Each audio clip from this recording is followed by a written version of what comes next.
YCP ప్రభుత్వ హయాంలో ఒక నాస్తికుణ్ణి టీటీడీ చైర్మన్ గా కొనసాగించారని టీటీడీ పాలక మండలి సభ్యుడు భానుప్రకాష్ రెడ్డి ఆరోపించారు. టీటీడీ ఉద్యోగుల ఇళ్లలో అన్యమతానికి సంబంధించిన ఫోటోలు, పుస్తకాలు తొలగించడానికి తాము సిద్ధంగా ఉన్నామని అన్నారు. మీరు దానికి అంగీకరిస్తారా అంటూ టీటీడీ మాజీ చైర్మన్ భూమన కరుణాకర్ రెడ్డిని ఆయన ప్రశ్నించారు. కోట్లాది మంది హిందువులకు ఆరాధ్య దైవం వెంకటేశ్వర స్వామి, హిందువులకు ఆధ్యాత్మిక రాజధాని తిరుమల తిరుపతి దేవస్థానంలో పనిచేస్తున్నటువంటి కొందరు పేరులేమో రాముడు, కృష్ణుడు అని ఉంటుంది. కానీ ఇంట్లో వ్యవహారాలు మాత్రం జీసస్కి సంబంధించినటువంటి ఆ ప్రవచనాలు గాని, ఆ ప్రార్థనలు గాని చేస్తుంటారు. దాదాపు టీటీడీలో ఉన్నట్టు 22,000 మంది పనిచేసినటువంటి సిబ్బందిలో చాలా వరకు మతం మారని చెప్పి మాకు ఫిర్యాదులు వస్తున్నాయి. ఇప్పటికే కొందరిని తిరుమల తిరుపతి దేవస్థానం మేము గుర్తించాం.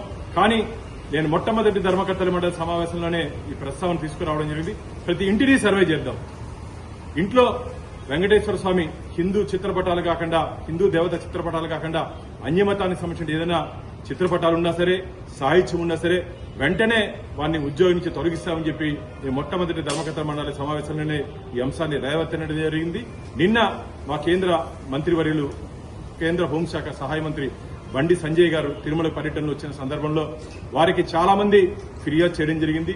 ఇక్కడ స్వామివారి ప్రసాదం గాని, స్వామివారి హారతి గాని తీసుకొని చాలా మంది పనిచేస్తున్నారని చెప్పి వారి దృష్టికి కూడా తీసుకురావడం జరిగింది. కాబట్టి దాదాపు 1000 పైచిలకు ఉంటారని చెప్పి మాకు అనుమానాలున్నాయి.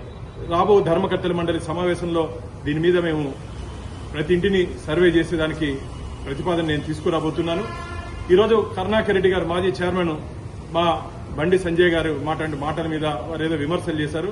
కరుణాకర్ రెడ్డి గారు 2019 నుంచి 24 వరకు ఆంధ్రప్రదేశ్లో హిందూ వ్యతిరేక ప్రభుత్వం రాజ్యం ఏలింది. హిందూ దేవతా విగ్రహాలు, పవిత్ర రథాలు, హిందూ దేవత గుళ్ళుపై దాడులు జరిగాయి. ఒక నాస్తికుణ్ణి తిరుమల తిరుపతి దేవస్థానానికి ధర్మకర్తల మండలి అధ్యక్షుడిగా నియమించారు. 2019 నుంచి 24 వరకు టీటీడీ చరిత్రలో ఎప్పుడూ లేనట్టు విధంగా భారీ అవినీతికి టీటీడీని అడ్డం పెట్టుకుని చేసినటువంటి సందర్భాలు టీటీడీలో ఉన్నాయి. నేను ఛాలెంజ్ చేస్తున్నా కరుణాకర్ రెడ్డి గారికి, మీరు సిద్ధమా?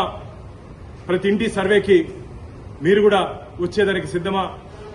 అక్కడ గాని అన్యమతానికి సంబంధించిన చిత్రపటాలు గాని, సాహిత్యం గాని ఉంటే వారిని అక్కడి నుంచి తొలగించేదానికి మీరు అంగీకరిస్తారని చెప్పి నేను బహిరంగంగా వారికి సవాల్ విసురుతున్నాను.